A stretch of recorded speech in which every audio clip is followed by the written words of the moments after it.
أعوذ بالله من الشيطان الرجيم بسم الله الرحمن الرحيم فأتبع سببا حتى إذا بلغ مغرب الشمس وجدها تغرب في عين حمئة وجد عندها قوما قلنا يا ذا القرنين إما أن تعذب وإما أن تتخذ فيهم حسنا قال أما من ظلم فسوف نعذبه ثم يرد إلى ربه فيعذبه عذابا نكرا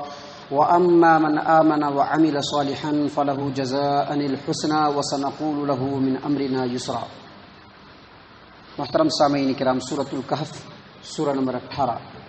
اور اسی صورت سے آیت نمبر 80 پر 5 سے لے کر آیت نمبر 80 پر 8 یہ چند آیات تلاوت کی گئی۔ معزز سامعین کرام، کل کے درس میں آپ کے سامنے ذوالقرنین جو اللہ تبارک و تعالیٰ کے بڑے ہی نیکوکار اور بڑے ہی پرہیزگار بندے تھے، اللہ تبارک و تعالیٰ نے ان کو قدرت، اختیار اور کئی چیزیں عطا فرمائی تھی، بادشاہت عطا فرمائی تھی۔ اللہ تبارک و تعالیٰ انہی کے واقعے کو کنٹینیو کرتے ہوئے فرما رہے ہیں کہ ہم نے اس کو زمین کے اندر دسترس دی تھی، اختیار دیا تھا اور ہر طرح کا ساز و سامان عطا کیا تھا۔ فاتبع سببا، تو وہ ایک رستے کی طرف نکل پڑے۔ سببا یہاں پر جو لکھا ہے فاتبع سببا، جو اللہ تبارک و تعالیٰ نے بیان فرمایا ہے، اس کے بارے میں عبداللہ ابن عباس رضی اللہ عنہما بیان کرتے ہیں کہ اس سے مراد منزل، یعنی منزل کی طرف نکل گئے۔ اور امام مجاہد رحمہ اللہ فرماتے ہیں، جیسا کہ حافظ ابو جعفر ابن جریر طبری رحمہ اللہ اپنی کتاب تفسیر الطبری کے اندر وضاحت فرمائی ہے کہ امام مجاہد فرماتے ہیں کہ اس سے مراد زمین کی منزلیں اور رستے ہیں، اور امام قتادہ فرماتے ہیں کہ اس سے مراد رستے ہیں، یعنی انہوں نے زمین کے منازل اور معالم کا رخ کیا، یعنی ایک طرف نکل پڑے، ایک رستہ اختیار کیا انہوں نے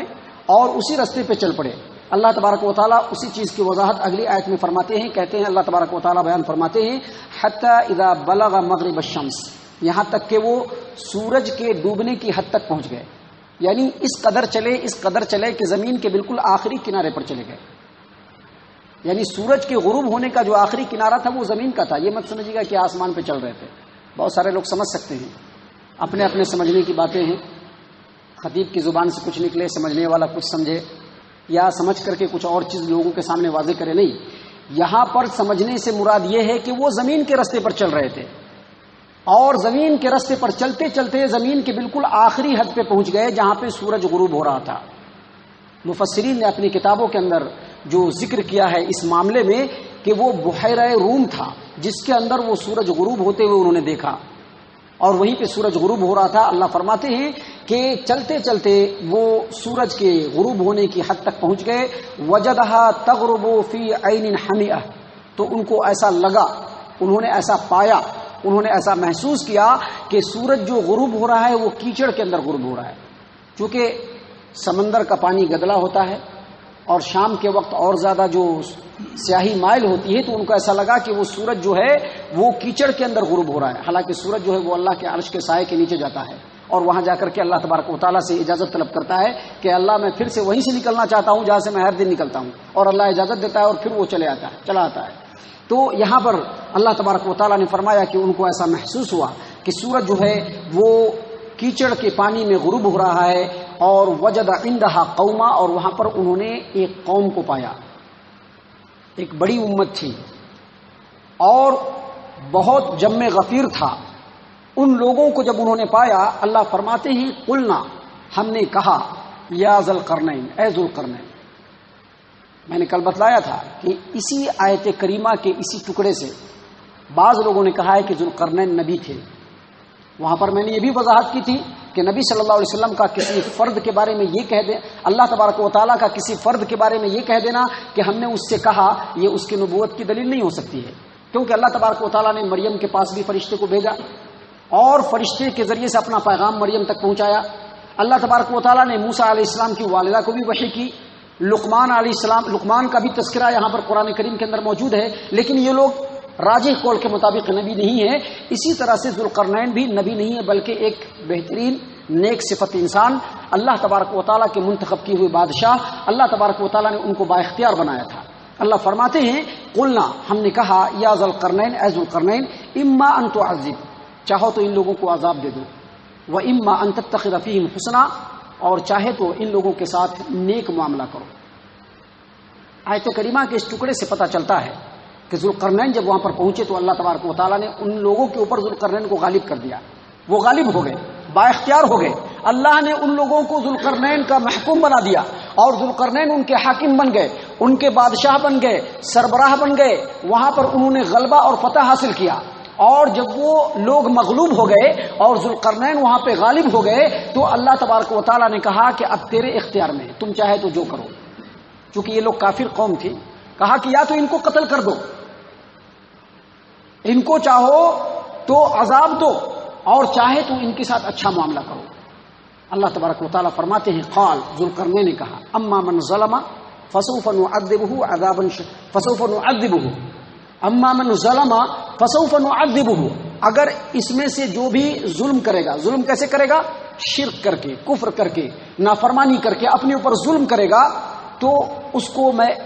اما من ظلم فسوف نعذب, تو اس کو میں عذاب دوں گا, ہم اس کو عذاب دیں گے. ثم يرد الى ربه فيعذبه عذابا نكرا, اور پھر وہ لوٹے گا رب کی طرف تو رب بھی اس کو سخت عذاب دے گا. واما من آمن وعمل صالحا فله جزاء الحسنى, اور جو نیک اعمال انجام دے گا, ایمان لائے گا, اللہ تبارک و تعالیٰ کی توحید پر ایمان لائے گا, جس توحید کی طرف ہم دعوت دے رہے ہیں اس کو قبول کرے گا, شرک سے اپنے آپ کو بچا لے گا, اللہ کی فرما برداری میں اپنے آپ کو لگا دے گا, فلہ جزاء الحسنى, تو اس کے لیے بہترین بدلہ ہے. یہاں پر اس آیت کریمہ میں اکثر مفسرین نے لکھا ہے کہ یہ ان کے کمال عدل و انصاف کی وجہ سے تھا, کیونکہ ان کے اندر بڑا عدل تھا, بڑا انصاف تھا. اللہ نے اختیار دیا تھا, صاحب اختیار بنایا تھا. زمین کے جس طرف نکلتے اللہ تبارک و تعالیٰ ان کو قوت دے دیتا تھا, غلبہ دے دیتا تھا. اس کے باوجود ان کے اندر عدل تھا, انصاف تھا, اور ہر ایک چیز کا فیصلہ اللہ تبارک و تعالیٰ کے اتارے ہوئے شریعت کی روشنی میں وہ کرتے تھے. یہاں پر سب سے بڑی نصیحت ہے ان لوگوں کو جو کسی نہ کسی طرح سے ذمہ دار ہوتے ہیں, حکمران ہوتے ہیں, چاہے وہ ملک کے حکمران ہوں, چاہے وہ علاقے کے ذمہ دار ہوں, چاہے وہ جماعت کے ذمہ دار ہوں. ان تمام لوگوں کے لیے یہاں پر نصیحت ہے کہ وہ کسی بھی فرد کو, کسی بھی جماعت کو, کسی بھی انسان کو اللہ اور اس کے رسول کے فرمان کی روشنی میں پرکھیں, اپنے پسند و ناپسند کے اعتبار سے نہیں کہ ہمیں یہ پسند ہے تو یہ بڑا اچھا ہے, ہمیں یہ پسند نہیں ہے تو یہ بڑا خراب ہے. ایسا نہیں ہونا چاہیے, کیونکہ ذوالقرنین کو اللہ تبارک و تعالیٰ نے اختیار دیا کہ چاہو تو ان لوگوں کو عذاب دو تم اور شدت میں مبتلا کر دو, اور چاہو تو ان کے ساتھ اچھائی کا معاملہ کرو. ذوالقرنین نے کمال عدل و انصاف کا اظہار کرتے ہوئے کہا کہ جو اپنے نفس پر ظلم کرے گا, یعنی کفر و شرک کے اوپر آمادہ ہوگا, اللہ کی نافرمانی کے اوپر آمادہ ہوگا, شرکشی پہ آمادہ ہوگا, اس کو ہم عذاب دیں گے, اور پھر وہ رب کی بارگاہ میں پہنچے گا, وہاں پر بھی اس کو عذاب ملے گا.